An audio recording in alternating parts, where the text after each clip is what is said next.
we have our 12th AVC focused on governance scope. Hello. Your name, boat wizard, Alex defensor, navigator, Lionel, Monopolica, Clocky, Pal, penguin soldier, and our team, TV, Anon builder, all of you guys.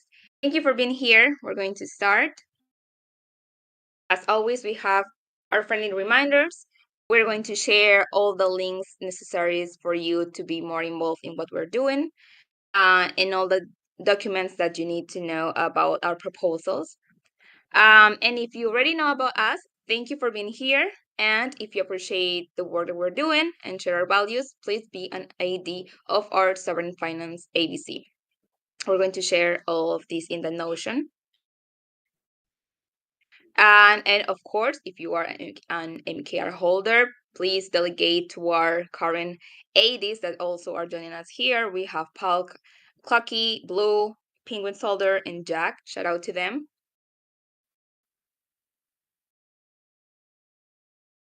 And these are the topics for today.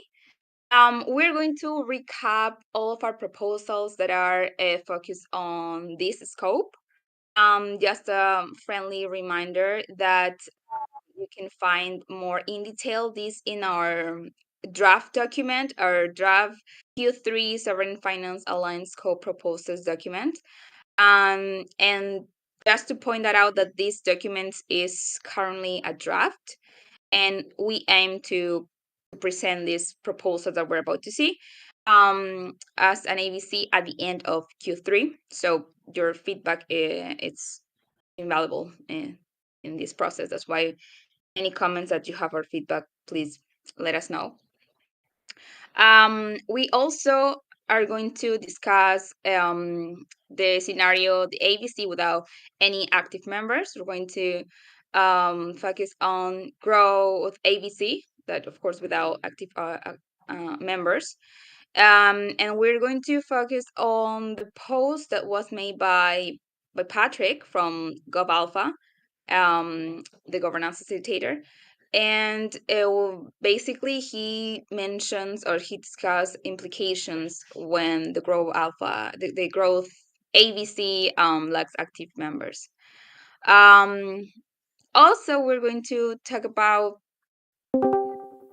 GovAlpha emergency response, the recommendations that was posted by Long for Wisdom when it comes to emergency response procedures.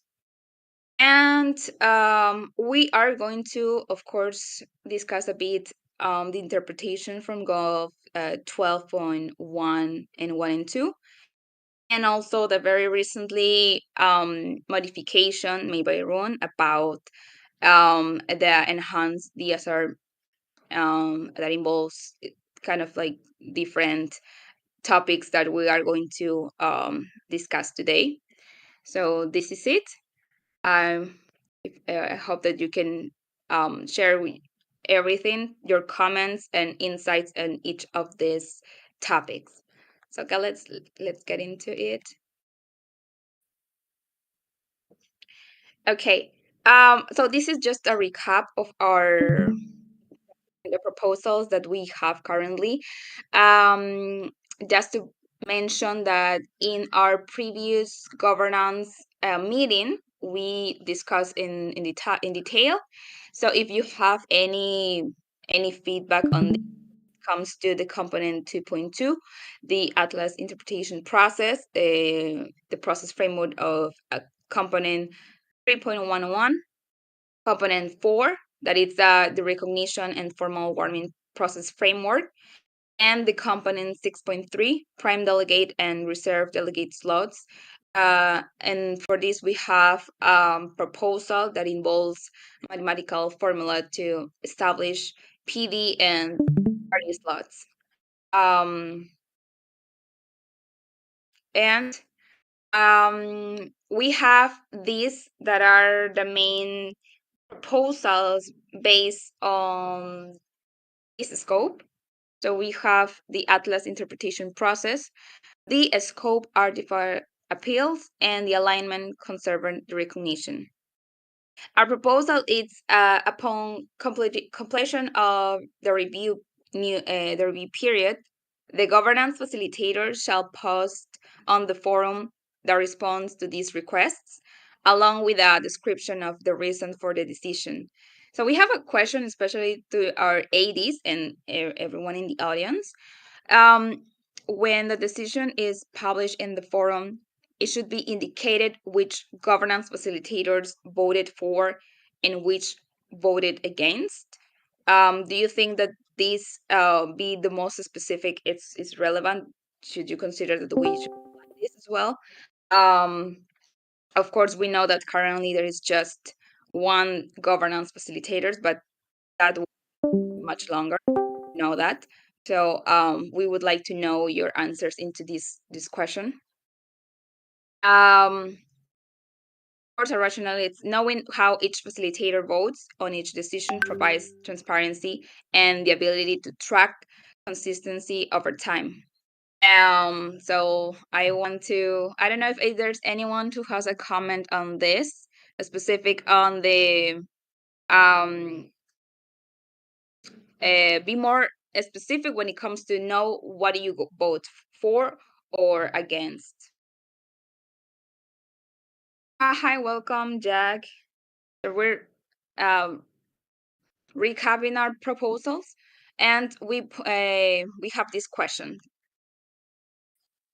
Well, if there is no comment on this, we can move on to that. Just to let you guys know that we have, of course, we know that currently there is just one facilitator, but we are talking in general since this is no longer going to be like this. We know that GovAlpha is leaving. So moving on.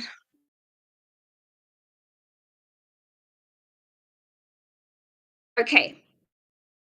So let's talk about the scenario in which an AVC is without any active members. So what happens to this AVC? And I'm going to share with you the post that was in July 6th. This is from Patrick. So I'm going to. Oh, there is the draft or our document proposal. Thank you for sharing, Marianne.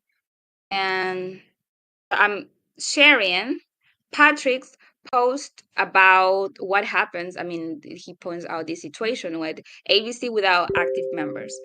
Okay, so we are quoting this part of the post. It says, "This leaves the growth AVC without any active members. While this scenario is not explicitly covered in the Atlas or governance scope, it is our interpretation that the AVC should be considered dissolved." So we point out that this interpretation has not been included in list of direct Atlas interpretation on this MIP. So we are modifying component 5.2.4.5. First, we're focusing on Patrick's post. I'm going to quote this part of the scope. Let me share with you. In 5.2.4.5, it says an AVC that has failed to fulfill the requirements under 5.2.4 for 2 consecutive quarters is no longer considered an AVC and is removed from the list in this. Okay, so we are modifying this part. Now I'm going to read the proposal.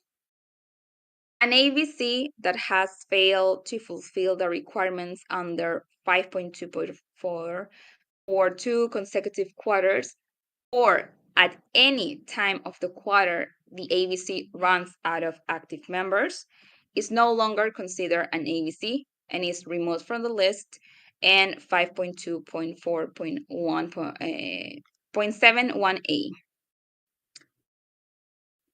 Okay, so this is our proposal. I see that Blue is typing.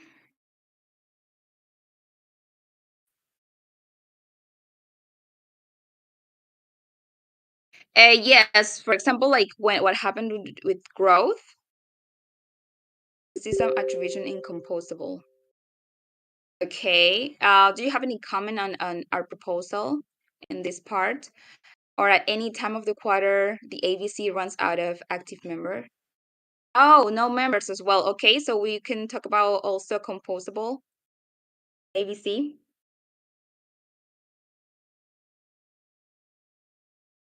So a member is not there, but did not decide to leave.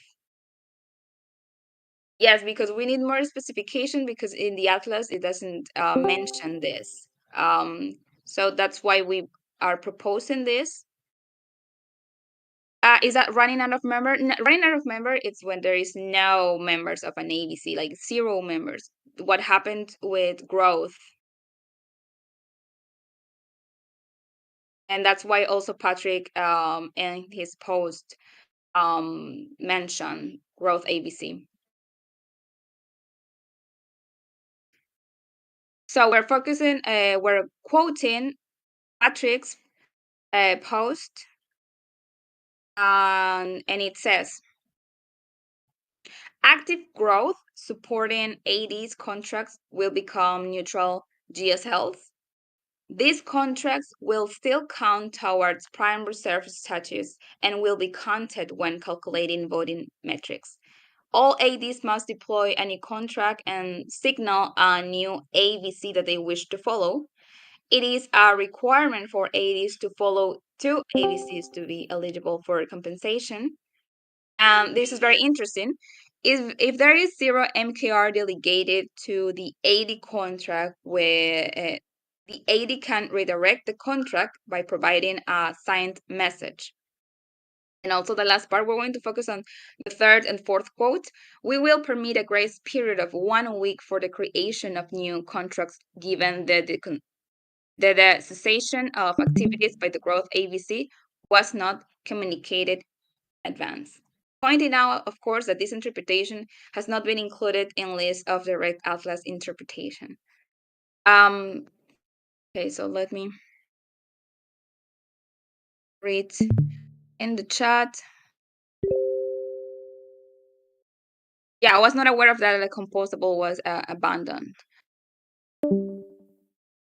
Who says the difference is in growth? They were public about leaving. What if they're just ghosting?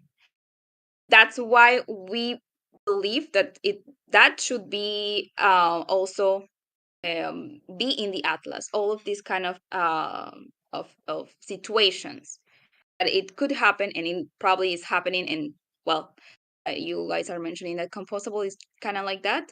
So this should be written down as well. Name did not officially resign. Is that your point? And as PB mentions, an interpretation is what active member mean could be added. Exactly. We want to be the most specific. And so, okay. Yeah, how do you interpret active member? Just someone that attends, someone that propose. I think that we need to be have the same interpretation into this wording.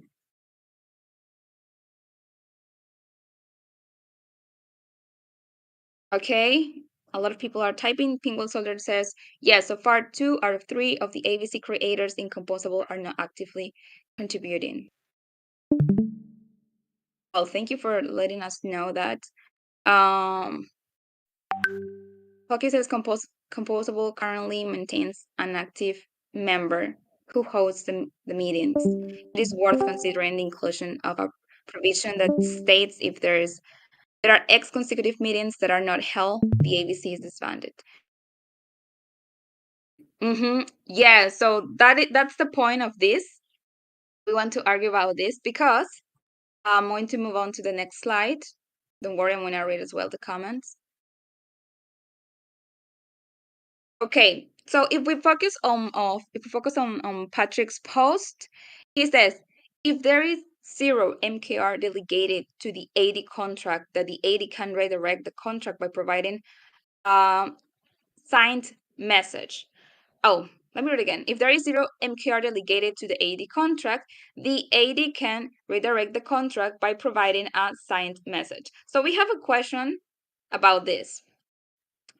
Does this interpretation suggest that an AD with 0 MKR delegated in their contract can shift their contract to a different AVC at any time? Or is this option only available when an AVC is being removed? And so if the first answer is yes, so we have a modification on the subcomponent 6.212. And first, let me read that component. I'm going to quote it.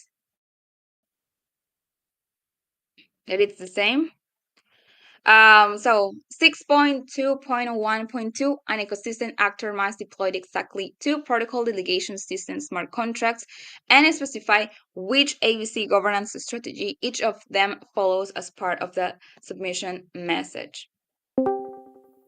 Okay, and we are modifying this component to an ecosystem actor must deploy exactly 2 protocol delegation system smart contracts and specify which AVC governance strategy each of them follows as part of the submission message. We are adding, after being recognized, and as long as 0 MKR is delegated to the protocol delegation system smart contract, the AD can redirect the contract to another AVC governance strategy by providing a signed message. The aligned delegate is required to communicate their change, but by making a post on the forum and a minimum of 1 day prior. And we are adding the last part. Oh, well, I'm kind of like also reading.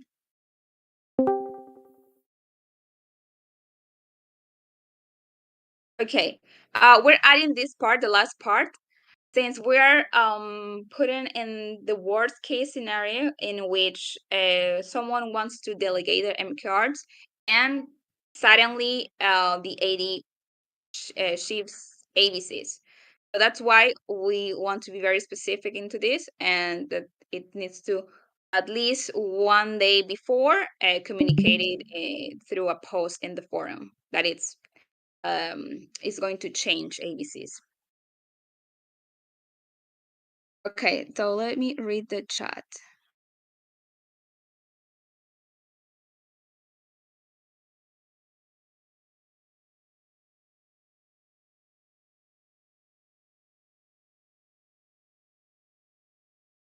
I don't know if I'm pronouncing your name well, Levatelier.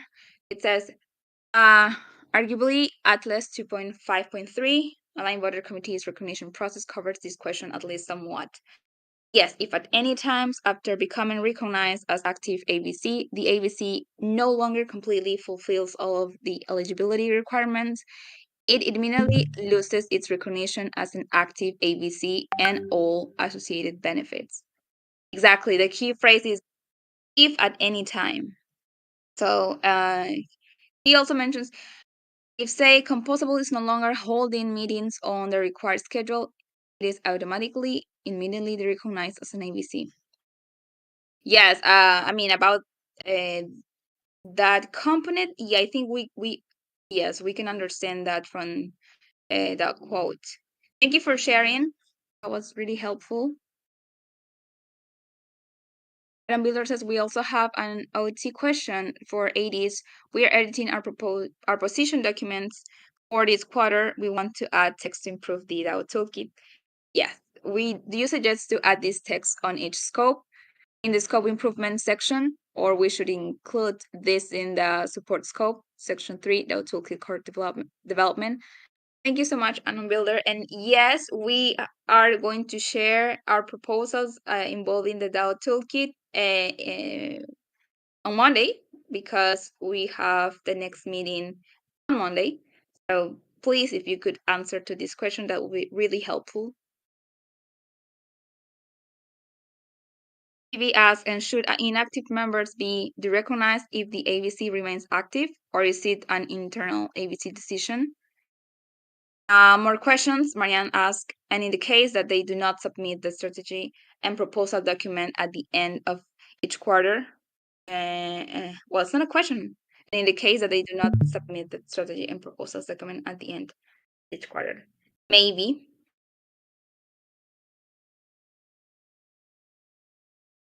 True name says we think there should be a communication requirement. If they ghost, they should be derecognized. Vote Wizard says, I think it is applicable as long as the smart contract has zero delegated MQR, even if the AVC is active. Yeah, that's currently what also we're adding here. As long as zero MQR is delegated to the protocol delegation system smart contract. Yes, we are aligned. Rocky says it would be appropriate for them to publicly announce their resignation as a minimum gesture. I think we'll all agree on that, yes. Yeah, for example, I think that some of us didn't know about it. So everything that it's most transparent, the most clear, that's the best. Okay. So there are I'm glad to see there a lot of to discuss when it comes to this. So I'm gonna go right back to it. Okay, so and also in this part, the last part that it says, we will permit a grace period of 1 week for the creation of new contracts, given that the cessation of activities by the Growth AVC was not communicated in advance. So we're going to focus on a grace period of 1 week. Is this period of time suitable? Is it enough? Is it not enough? If the answer is yes, we are adding a subcomponent into this. So before reading what we want to add, the proposal that we're adding, I'm going to read 5.2.4.5 because it's involved. And it says, an AVC that has failed to fulfill our requirements under 5.2.4 for 2 consecutive quarters is no longer considered an AVC and is removed from the list. And 6.2.1.2, so we can all have context. It says, an ecosystem actor must deploy exactly 2 protocol delegation system smart contracts and specify which AVC governance strategy each of them follows as part of the submission message. So what we are proposing is the following. If an AVC is no longer considered an AVC as per subcomponent 5.2.4.5, all following aligned delegates have 1 week for when the AVC is removed from the list to deploy a new protocol delegation system smart contract and signal a new AVC that they wish to follow. If no MKR was delegated to the old protocol delegation system smart contract, the AED can proceed as per 6.2.1.2. The old protocol delegation system smart contract becomes neutral. So this period of time, 1 week for deploying a new contract, is that enough? Do you find this suitable?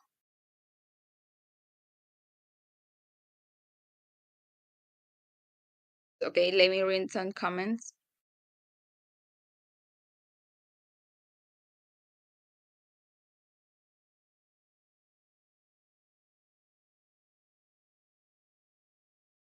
Good Solar says, agreed. I also feel that we're talking about composable. So I also feel that there should be some open updates on their participation instead of 0 messages in the channel from them. However, just a thought, it could be in an event of a disaster that has happened to the member in real life. Should there be a warning, empathy, appeal sort of arrangement, or will it be an instant recognize? It's I like the fact that we're discussing different case scenarios. But I think that communication should be the best. anything that it's going through should be posted in the forum, the reason why they're not being active. This is just my personal opinion. True Name says, also considering they receive MKR rewards, is it something of a disgrace and disrespectful to all who gave attention to their efforts to start Composable, especially to delegates following who now have to adjust? Agree, yes. Maybe ask, I guess that would be considered once the temporary inactive member comes back. Okay, more questions related to that. Name says they received compensation for the work last quarter and have not communicated since for this quarter. That's a good point.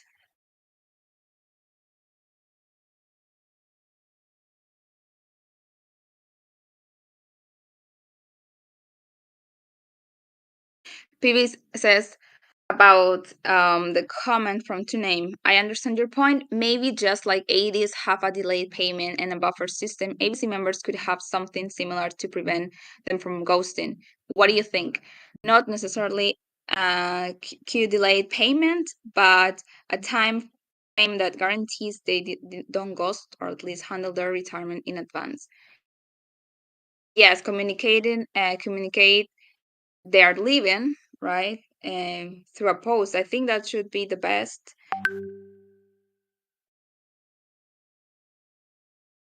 Okay.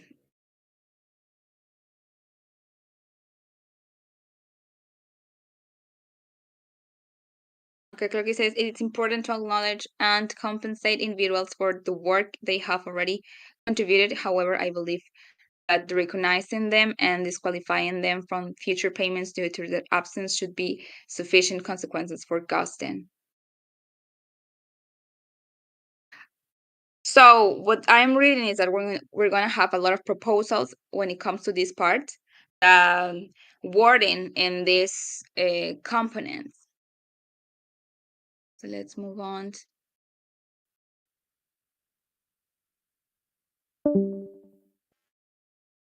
Okay.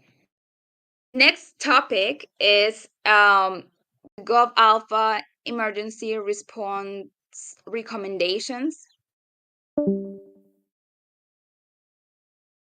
Okay.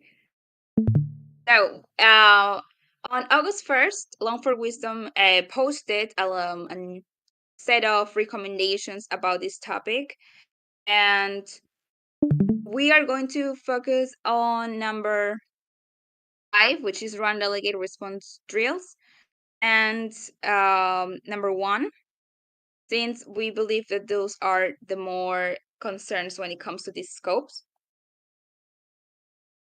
Okay, so let me read each of them. Implement an annual-friendly delegate notification process. Deploy flexible executive spells that can trigger governance security module exceptional functionality.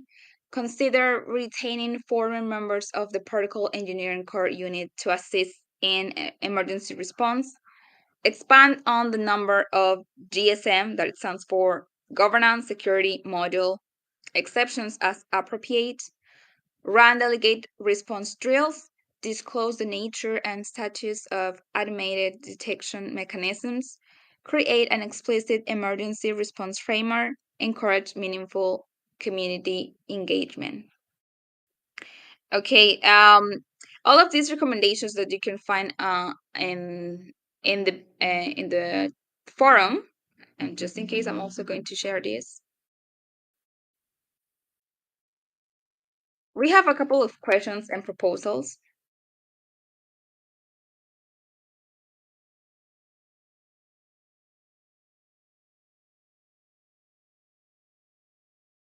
Basically, the post, it's about recommendations that covers different stages of emergency response, and this includes detection, coordination, technical responses, governance response.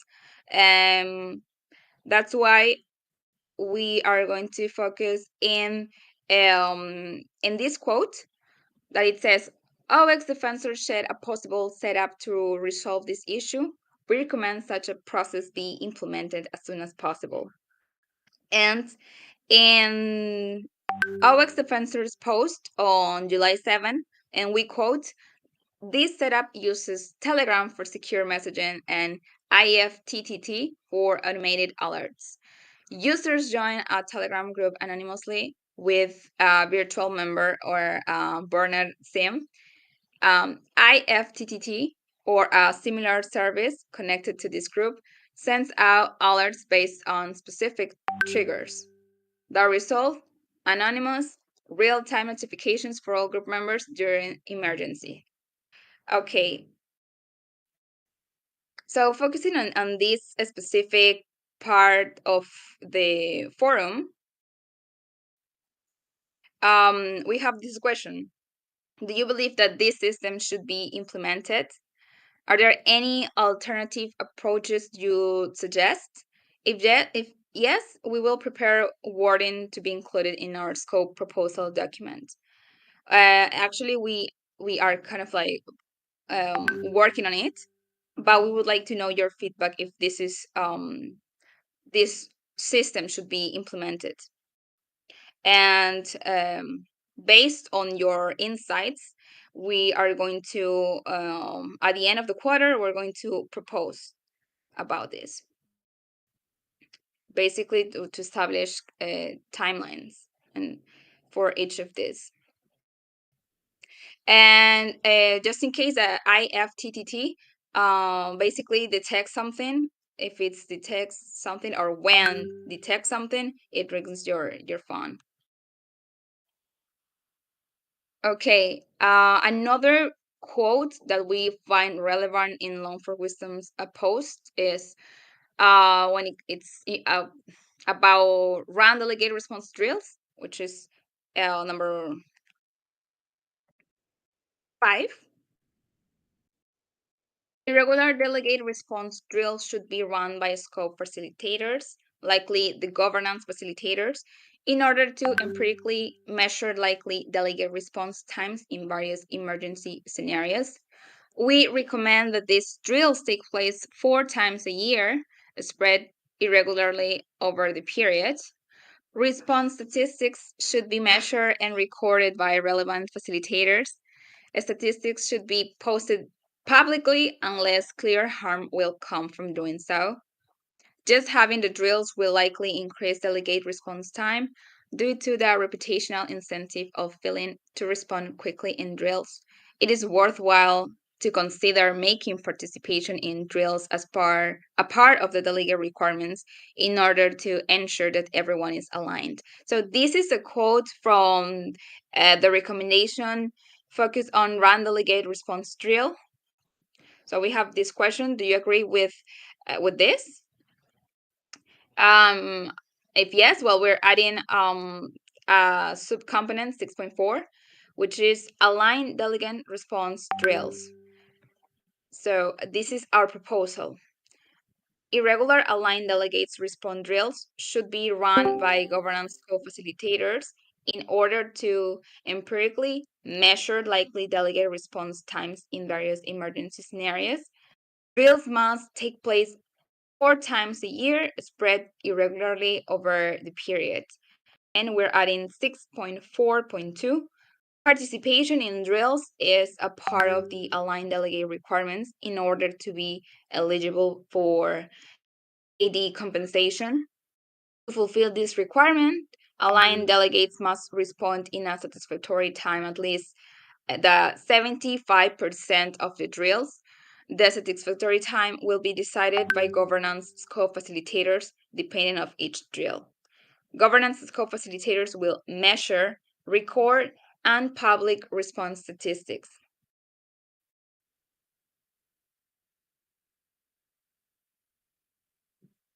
Okay. For us, we are proposing this since, of course, we are prioritizing that ADs are anonymous. We don't want them to be doxed. That's why we're pointing out this kind of specific rules. But it's important to have a response drills and someone in charge of doing this. And probably doesn't need to be just one, but different people in charge in different hours. That's why we have come up with this, but we need also feedback to add a specific or try to be the most specific and understandable in this. For moving on to the next. Okay, let me go to the chat.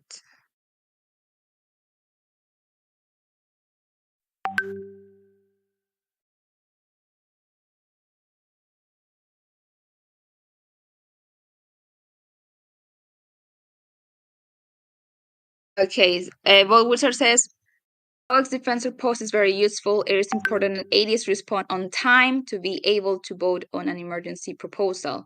Also, tasker in an app that can be used to achieve the same result. Yes, what kind of system on or app do you think it's more suitable for this kind of situation?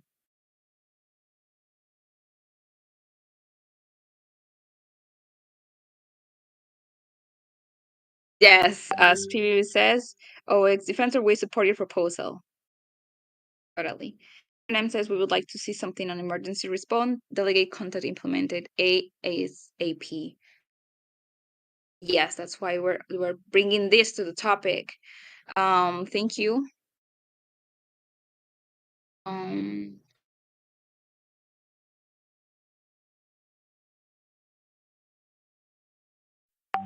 Okay, PV asks, true name, what do you think of OX Defensor proposal? And since we have here OX Defensor, thank you for being here. And he comments, I believe the thought was to have the governance facilitators on the Telegram channel and be the only ones having the right to post in the channel. Maybe you can tell us more about the system, IT.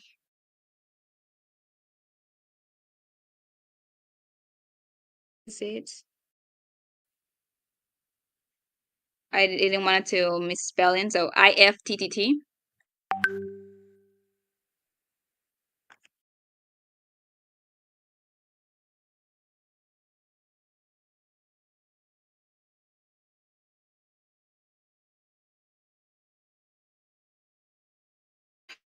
August Defensor says, I am happy to set it up and hand it over.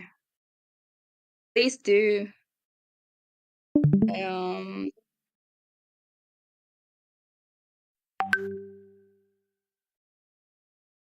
August Defensor says, when we find our new governance facilitators, of course.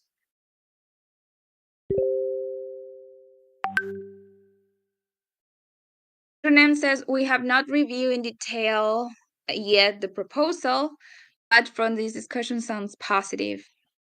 Thank you for your comments, Renem. He says, yes, I think that an emergency communication channel between delegates and new facilitators would be good and necessary thing. Yes, that's why I agree with the previous comment about doing this ASAP.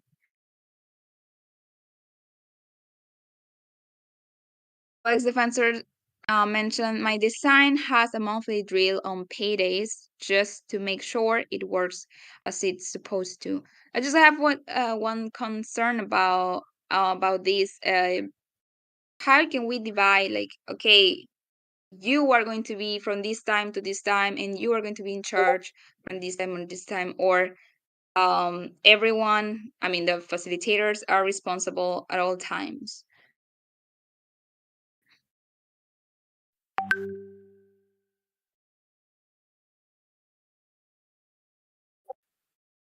But Wizard says the issue is that we also need a way to alert the 80s, not only a channel. That's a good point. Thank you, both Wizard. Yes, not only, of course, for people in general, but of course, how first it needs to be alerted to the 80s.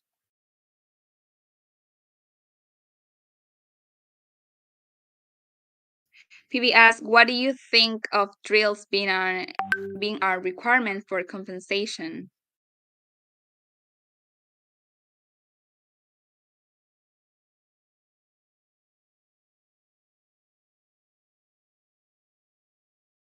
Okay. And OX Defensor asked that question and says, I think it could be applied if ADs fail to join the drills, but applying one requirement after another can have a very negative impact over time. It should only be used when needed. Thank you for your questions and answers on these. We're going to move on to the next topic, which is the Gov 12.11 and 12.12 interpretation. And so we're going to move on to a rules proposal, and for that we have this context. So in 12.101 it says, in case of unintended consequences or mistakes in the Atlas and Scope artifacts causing maker governance to function incorrectly, the governance facilitators can at any time run a governance poll to enable MKR holders to make a decision that would alleviate and resolve unintended consequences or mistakes. And then we have 12.12, which says, the governance facilitators can at any time propose to edit any content of a scope artifact through a governance poll.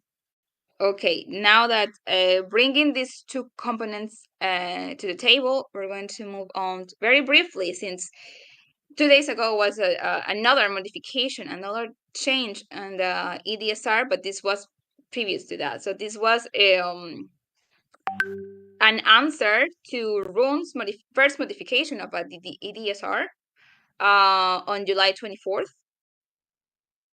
And in Patrick's response, we're going to quote this. This process is an example of something that could quickly become a slippery slope. It gives the governance facilitators great power to decide whether or not specific proposals are worthy of this expedited process. In its current state, it could lead to governance facilitators being inundated with requests from parties with vested interest to amend scopes in their favor, which could easily lead to misalignment or corruption.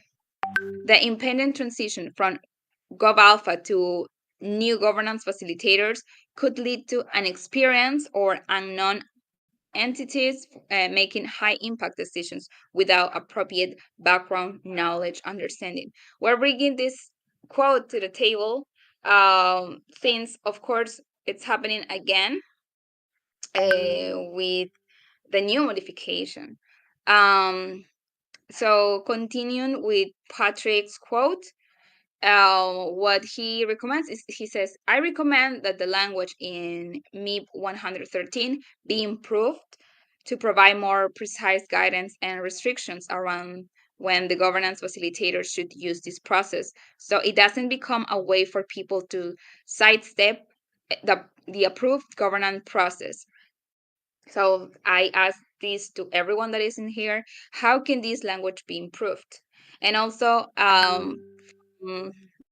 let's go back to the scope. It says unintended consequences. How do you interpret this? Unintended consequences. So, according to Patrick, we need to define and be very specific. What's the meaning of that? So define clear scenarios what would fit in unintended consequences or mistakes. Example, exciting growth opportunity. So I want to read your insights on this.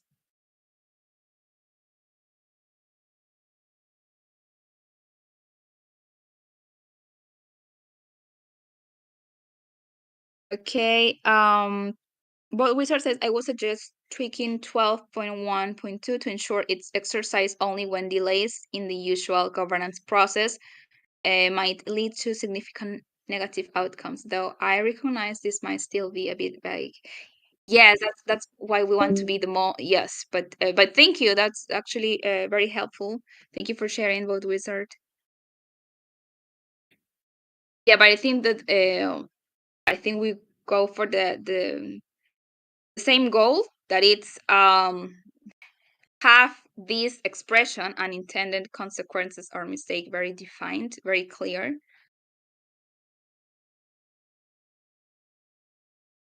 Hockey says if we can establish a clear definition of what constitutes significant negative outcomes, this approach would be highly effective. Thank you, Hockey.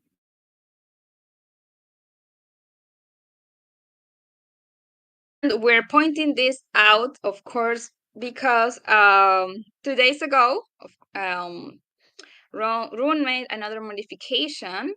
So the title is that, yes, the title of the post was request for Gov 12.1.2 edit to stability scope to quickly modify enhance DCR based on observed data. Well, in the post there are different of course proposals, basically to change the EDSR, since it benefits, he says that it's benefiting when it's being, I mean, whales are being benefiting from these more than regular die holders. So that's why he has this change that includes adjusting the EDSR, so from the 8% to 5%, extending the tier 1 EDSR range, raising crypto borrow rates, and of course he also mentioned about about an airdrop, attractive token farming airdrop for Spark protocol users, specifically borrowers. So that's why we also come up with this. Let me read in the comments. Internet says perhaps a subset of trusted ecosystem actors can decide in a minute vote. The presentation in Toolhouse Rock covered the need at times in community to have more granular decisions made by subsets of the community. That sounds fire. Thank you, True Name. If you could share it so we can all take a look at it. Okay, does anyone have any comment on this? What just happened 2 days ago? The modification, especially to the DCR, from 8% to 5%. It says by taking the EDSR and its adjustments as a reference, we can reverse engineer a well-defined objective, ensuring that regular die holders are not only aware of, but also benefiting from the DCR. If we can establish a list of specific goals like this, if it would provide a useful framework for identifying a significant deviations from our intended objectives. I like this. Thank you so much. Okay, I see no more comments into this. So we're going to move on. No, we're not going to finish this call without saying that thank you so much for your participation, your active, I think this has been the one of the most active calls, and of course it's about also the topics. It is important to discuss this, so that's why we also choose these specific topics from today's. Thank you so much, and we are going to share as well our proposals also from the feedback that we have received today, that insight that you have shared in today's calls, and remember that we welcome all your feedback and insights. It's very valuable to us. So here is our proposal. This is a draft. Marianne also shared it earlier. It's gonna be lost in the comments. I'm going to share it one more time. Here it is. Need modifications according to today's call with all your insights. Want to try to include them. And of course, our next call is going to be the support call. Just please so far, all of our calls has been on Thursday, but next week, and please mark your calendars, next week is going to be Monday, please. So hope to see you all on Monday, which is September 14th. And then our schedule is going to be the same. The following week, it's going to start Thursday as well. Thursday, September 24th. So our next call, again, it's in Monday, this Monday at the same time. Thank you so much for your active participation, your comments, your insights, your feedback. And thank you so much. Your name already has shared with us the video that we were talking about a little bit earlier. Oh, August. Yes, this month.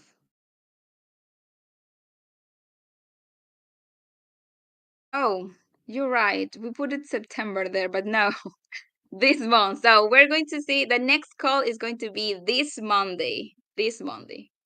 Thank you for pointing that out. Yeah, thank you so much. But that's it. That's the finish of the call. And see you. I hope to see you all this Monday 14. Bye-bye, everyone. And as always, if you're a care holder, you can delegate to one of our 80s. Thank you so much for your time and attention. That's all. Bye-bye.